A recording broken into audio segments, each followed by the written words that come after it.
Bonjour et bienvenue sur Conseil. Si je vous dis le Tarn, si je vous dis pharmacien, botaniste, entrepreneur, évidemment vous pensez Pierre Fabre. Aujourd'hui nous avons la chance, accompagnés de deux dames, dont l'architecte de Haut Eco, Claire Furlan, et également la secrétaire générale Élodie Montagnier-Molis, de découvrir ce lieu magique. Je vous souhaite une très belle découverte.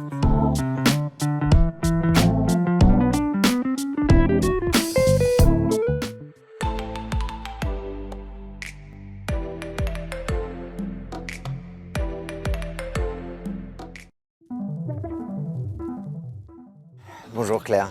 Bonjour Stéphane. Merci de nous accueillir. Avec plaisir. Donc là, on est un peu chez toi. Un peu chez moi, un peu. Tu es de la région? Oui, je suis de la région, oui, je suis tarnaise. D'accord, donc j'imagine que ça te tenait à cœur de répondre et de gagner ce projet et qu'il soit aussi mené à bien. Oui, c'est quelque chose qui était pour nous important, que le projet se déroule bien et qu'il soit aussi un héritage de la mémoire de ce lieu. Héritage, ça veut dire que quand on arrive sur un projet comme ça, une personnalité de la région aussi importante, c'est faire la jonction entre le passé, le présent et l'avenir, c'est ça? C'est ça, et trouver le bon moyen de traduire un langage architectural qui fonctionne avec ce site qui est caractérisé par qui était caractérisé par des très jolies bâtisses.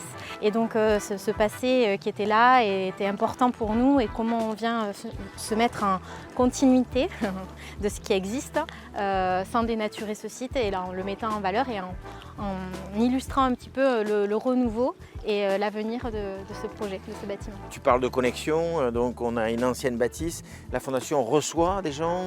Comment tu réponds à ce projet? Comment l'agence Haut Eco reprend? Donc on avait comme grande ambition de se dire qu'on vient faire un bâtiment qui se voit, où on comprend dès le renouveau de ce parc où est l'entrée du bâtiment.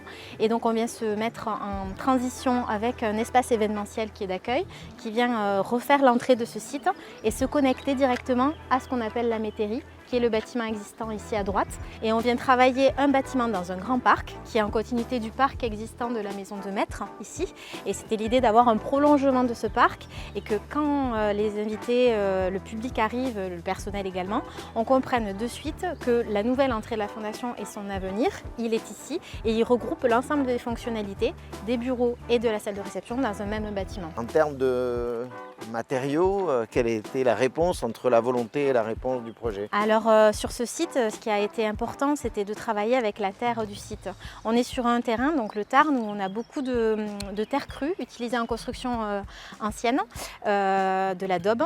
Donc on a fait du béton de terre du site, c'est-à-dire avec de la terre extraite d'ici, donc qui sert à faire ces grands refends de murs en béton, de terre qui viennent porter ces grandes dalles qui viennent comme séquencer le paysage comme ça.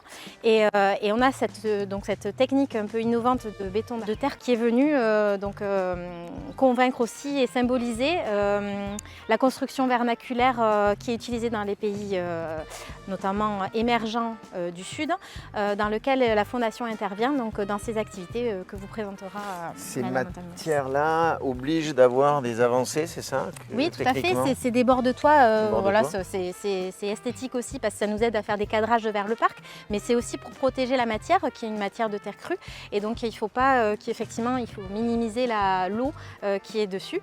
Et donc on a vraiment travaillé ces grands cadrages, ça nous aide, c'est une esthétique assumée, on va dire. Principe de géothermie également? Oui, tout à fait, c'est un bâtiment qui est bioclimatique, donc bien orienté, et aussi qui utilise donc l'énergie du sol pour chauffer et rafraîchir le bâtiment. C'était important aussi pour la Fondation d'avoir quelque chose d'environnementalement parlant vertueux. Qu'est-ce que tu retiens de cette expérience-là? C'était votre première expérience avec la Fondation, ou en tout cas le groupe Fabre, le oui, groupe oui, Fabre. effectivement c'était la première expérience, ils nous ont fait confiance, donc ça a beaucoup d'émotions. Voilà, le fait que moi je sois quelqu'un d'ici aussi fait que je trouve qu'il y a une histoire qui se raconte, et que beaucoup d'émotions lors de l'ouverture du bâtiment et de son inauguration 10 ans après le décès de son fondateur, donc M. Fabre.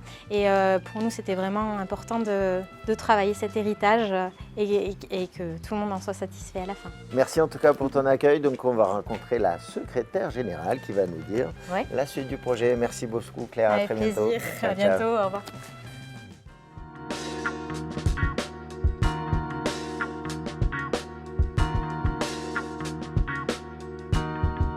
Bonjour Elodie, Bonjour Stéphane.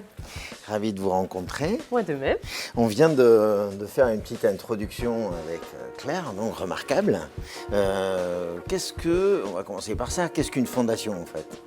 Alors, une fondation, en tout cas la Fondation Pierre Fabre, c'est une fondation qui est reconnue d'utilité publique. Donc, elle œuvre pour l'intérêt général et plus spécifiquement pour la Fondation Pierre Fabre au profit de l'accès aux soins dans les pays en voie de développement. Donc ça veut dire que la fondation existait déjà ici dans la maison familiale? Exactement. Alors, historiquement, son siège social est à Castres, mais au décès de M. Pierre Fabre, il a choisi de léguer l'intégralité de son patrimoine personnel et professionnel à la Fondation Pierre Fabre.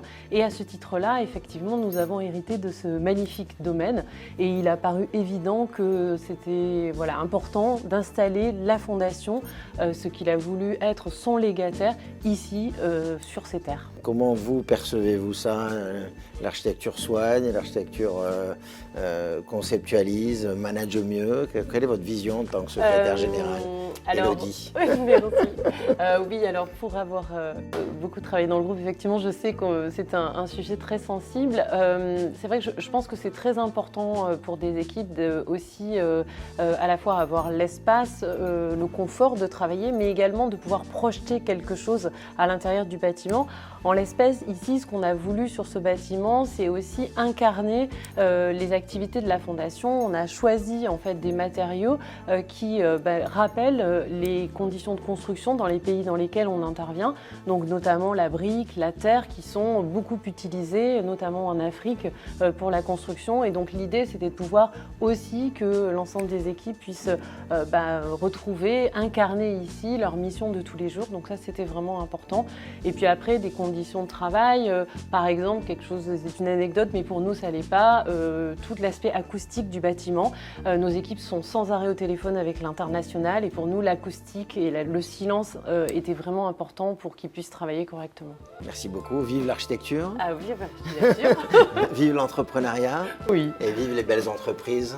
Oui, vive avec plein de beaux collaborateurs, de belles et l'intention sociale. Merci beaucoup Stéphane. Encore une fois, Kansei est le témoin de témoignages d'entreprises, d'acteurs, d'actrices de l'entreprise et surtout de l'architecture. Merci à tous les artisans et à tous ceux qui œuvrent pour développer notre région. À très bientôt sur Kansei.